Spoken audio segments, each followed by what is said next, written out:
Hello, and welcome to another edition of Champion Brief's video topic analysis. I'm Daniel Shatzkin, the editor-in-chief of the Lincoln Douglas Brief, and today I'll be talking to you about the November-December topic, Resolved, a just government ought to recognize an unconditional right of workers to strike. First, let's talk about some issues with the topic. Well, I'm not one to get into topic bashing. I think that this topic has some unique problems to it. First and foremost, I don't think that there is a very strong literature base for the topic. The topic itself, when you enter in unconditional right to strike on Google, you get Google Scholar, you get 42 results. The majority of those results are critical of an unconditional right to strike. Of the ones that are supporting those results, they are generally speaking incredibly leftist, anti-capitalist, somewhat anarchic type of affirmatives, or authors rather. And so these affirmative cases are going to be very limited in the author base that speaks specifically of an unconditional right to strike. For the most part, there is a criticism on the unconditional right to strike because of various issues, which we'll get into when we talk about the negative. Unlike some other topics where the literature base was admittedly limited on one side or the other, there was at least a solid literature base, right? It may have been ideologically limited, like very strictly libertarianism, for example, on the negative for many of these past topics. They've been very libertarian negatives. But there's a vast libertarian, literature library out there that supports these ideas. There is not actually a vast idea of literature for this topic. And one of the other reasons for that is that most people who support a worker's right to strike would argue that a just government would not allow the conditions to get to the point where workers would need to strike. Right. So this gives the negative a lot of ammunition on topics that generally we try to give the AF more ammo. I don't know why we tend to load the topic literature-wise towards the F versus the neg. More often than not, it's probably because affirmatives start the debate, so having a wide variety of literature to start the debate is a better option. But in this case, affirmatives are going to be really limited in how they're going to go about and talking about the topic. So let's kind of address a couple of things on the affirmative side. Like I said before, a vast majority of the literature on this topic kind of supports ideas that are anti-capitalist. And that's why a kind of anti-capitalism affirmative would be a really, really strategic option for debaters.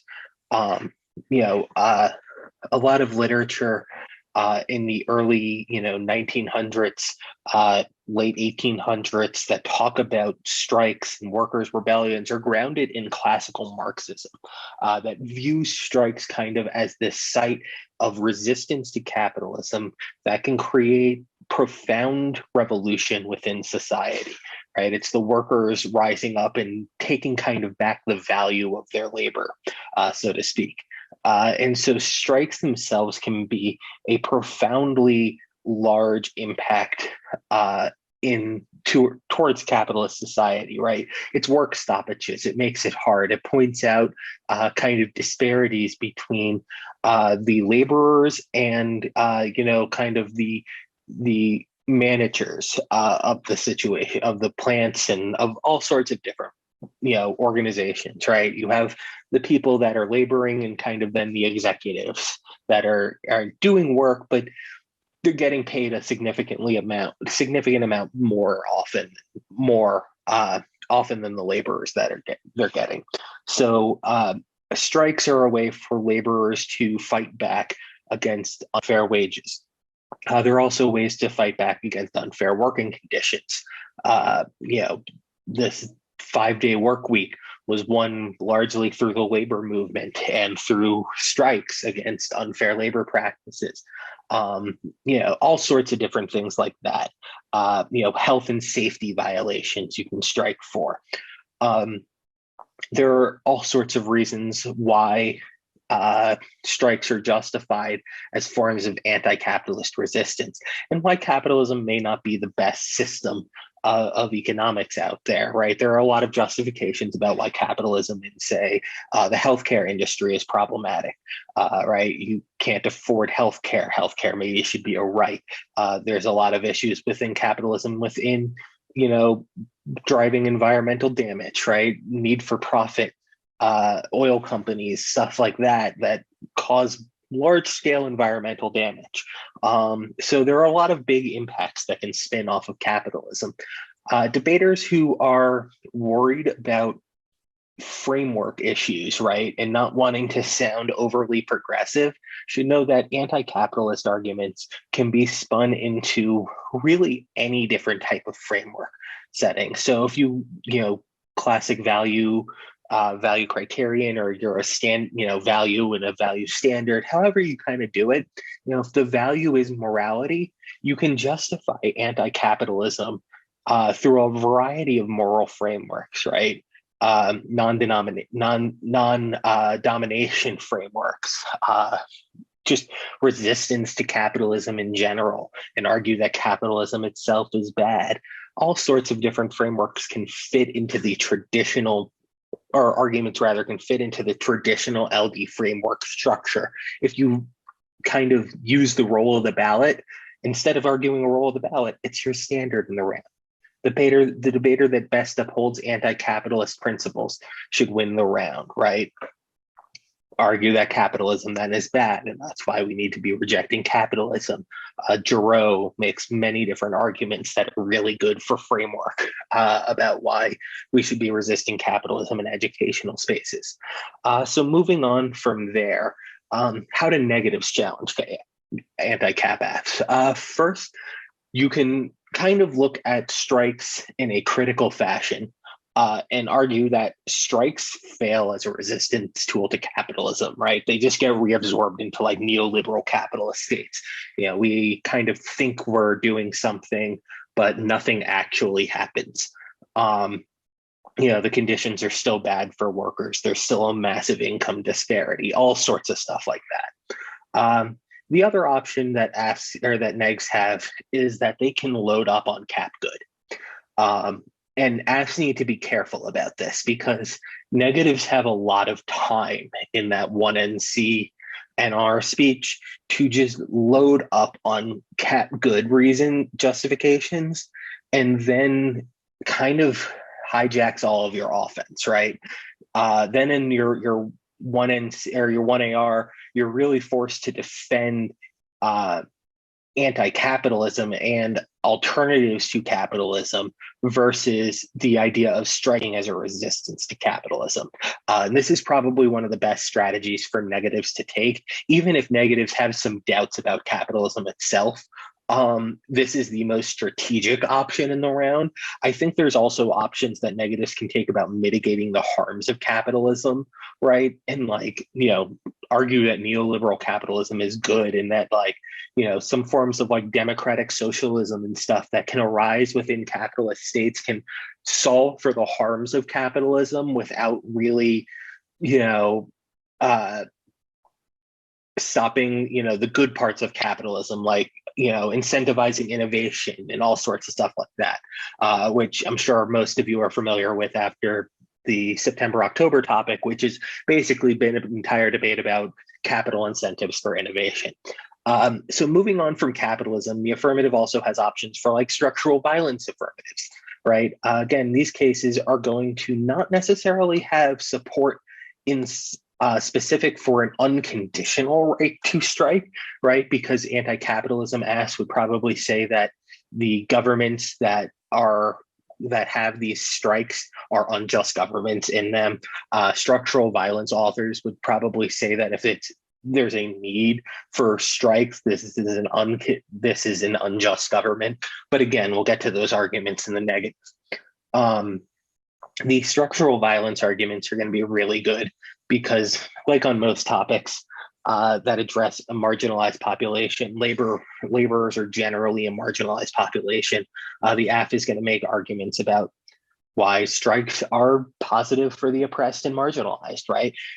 We've seen effects of strikes gain, healthcare for workers, increased pay, increased paid time off, all sorts of different things that would be beneficial for marginalized workers.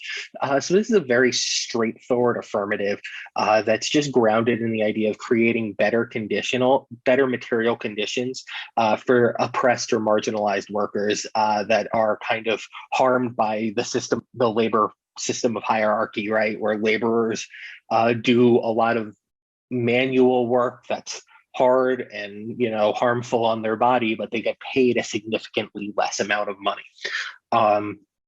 These apps are going to be very straightforward, right? They're going to deal specifically with the material conditions facing laborers, so low pay, healthcare, simple things like that. The issue with structural violence cases is they could be potentially outweighed under the nature of an unconditional strike. And we'll get to these arguments on the negative. But remember, if it's an unconditional right to strike for workers, we're talking about healthcare workers, we're talking about police officers, we're talking about public safety workers, we're talking about public transit workers. And so there's all sorts of negative trade-offs that may occur if a unconditional right to strike happens. And all of those negative trade-offs are going to be applicable to both structural violence cases and util cases, and also even some of these anti-capitalism cases, right? So just kind of think about trade-offs when we get to the negative, but hold off on that for a second. The final affirmative framework kind of idea I want to talk about is a non-denomination framework. These are frameworks that are kind of based on the philosophies of Philip Pettit, who, in contrast to like libertarian framing that looks at the idea of non-interference from the government, Pettit looks at non-domination. Right? Civic republicanism, which is Pettit's kind of framework, believes that freedom can be violated because another person holds arbitrary power over another person's life. These are very important distinctions because libertarianism is about the government holding power over another person, versus non-denomination frameworks and civic republicanism is about how we interact with one another and about having arbitrary power and interference over another person's right. And so even if like the super powerful CEOs don't actually interfere with people's like lives in unchecked and unpredictable ways, they have a capacity to do so, right? And so they have the ability to do that. There are all sorts of stories out there about people being called into work on their sick days and stuff like that, or their off days. And being threatened with their jobs, their livelihoods on days that they had planned to have off. These are the type of unchecked and unpredictable ways that kind of the owners of businesses have power over laborers, and many other different ways too. And so an unconditional right to strike is kind of a counterweight. It's an ability to check back that arbitrary capacity of the owner to interfere with a worker's life, and for the businesses to interfere with workers' life, for the workers to interfere with the business. And it creates that arbitrary check back so that neither side really wants to exercise that arbitrary power against each other. And so when employers kind of have that sole authority over the means of production, you can see a lot of abuses in power.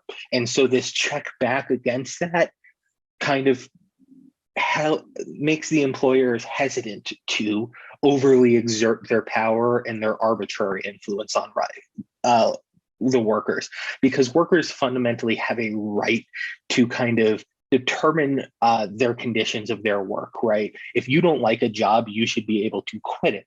But employers shouldn't also be able to arbitrarily put these conditions on jobs either. And so when contracts alone can't protect workers, right?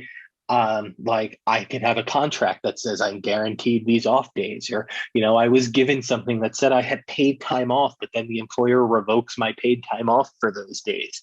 All these different little things that are technically should be protected under a contract, but don't actually get protected under a contract are justifications for why either A, unions, or B, just the idea of an unconditional right to strike should be protected. One thing I didn't mention is that the unconditional right to strike is inherently tied with unions. While workers may strike without unions, striking is generally a tool of unions in collective action, because collective action works best. And so the collective bargaining interests of workers is generally protected if they have a right to strike. Without the right to strike, collective bargaining is kind of a toothless process, because there's no real threat to the employer that they're going to lose the employees. It just doesn't have the same power. This opens up also a lot of individual style cases. I think that this topic was probably geared mainly towards protecting public workers and who don't necessarily have a right to strike. So healthcare workers, teachers, people like that.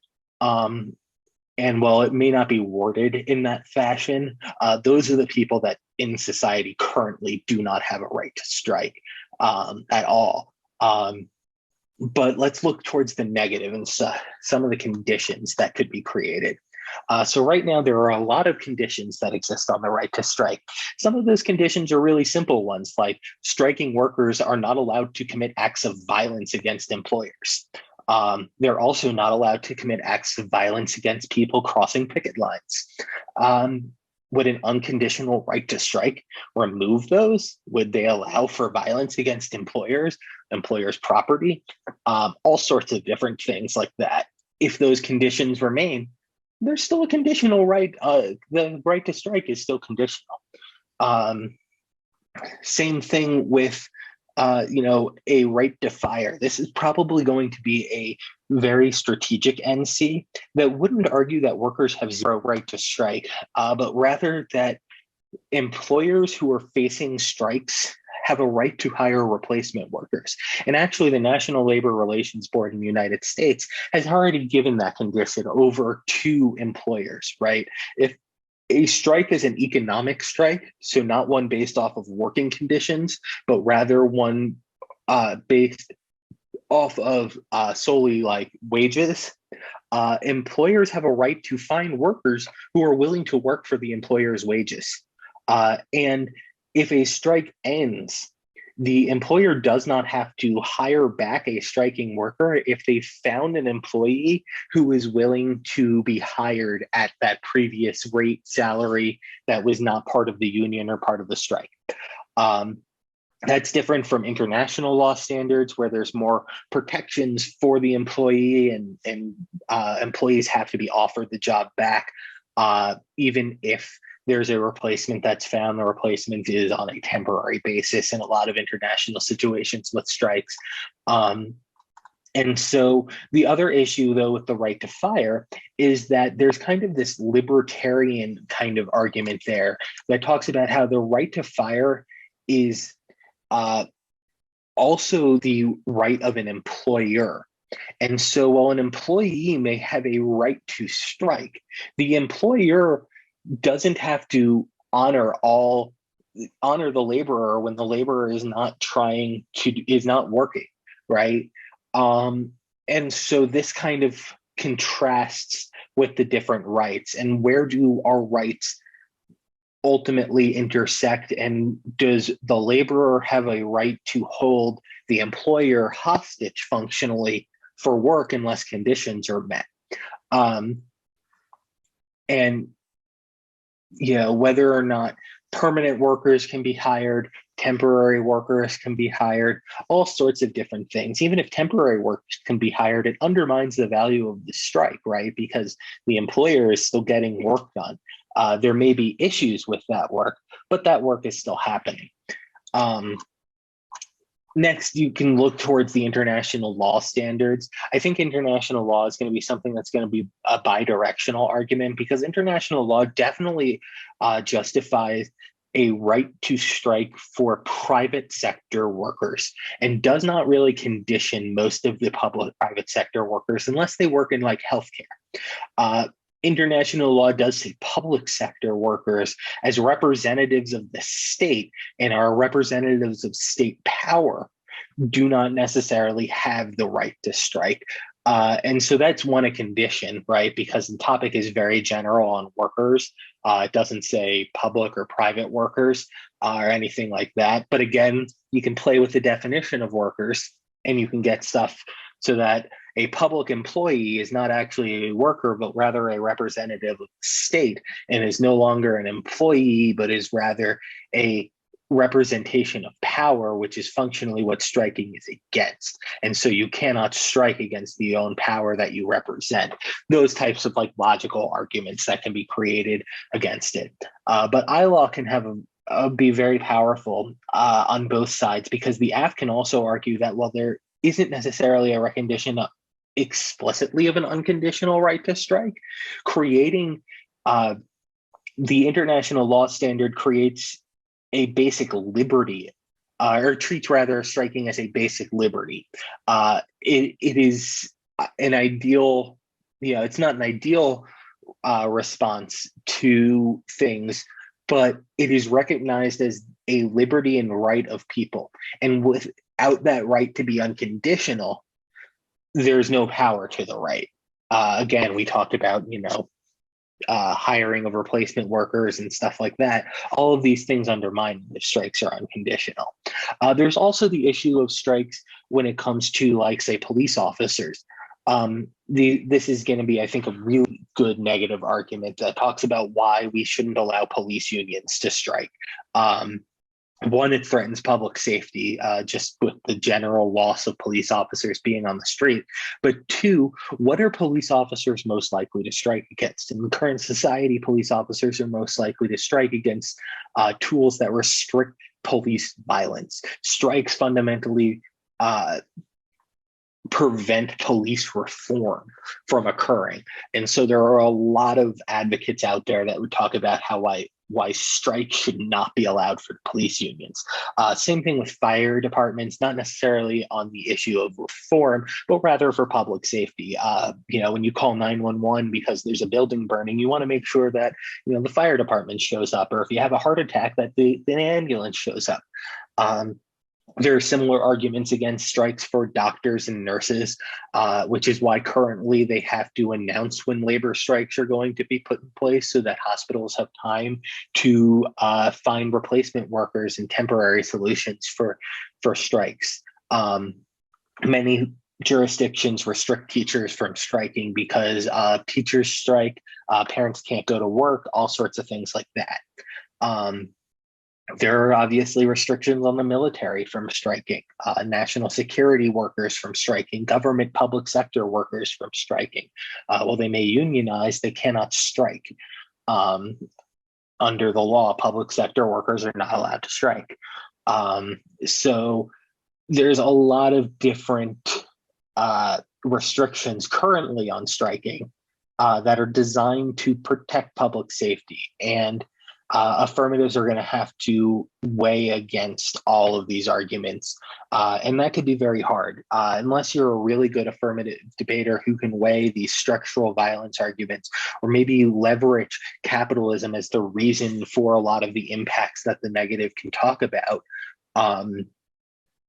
you're going to run into some weighing issues. And then also, just on a basic topicality level, negatives have a lot of different conditions that they can talk about whether or not the app is getting rid of. Just look at the National Labor Relations Board standards. There are, a lot of different standards that strikes have to meet in order to be legal strikes. And any one of those conditions can be, if they're maintained, means that the affirmative is technically not topical.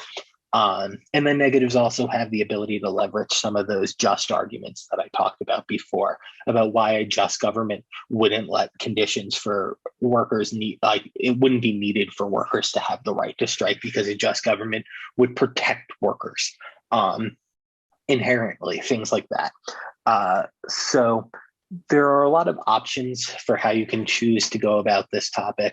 I'm not going to say it's the best topic in the world, but it's definitely still a debatable topic. Um, it just might take a little bit of finesse and nuance for you to win a little bit more affirmative rounds. But with that being said, I wish you good luck, and I thank you for watching.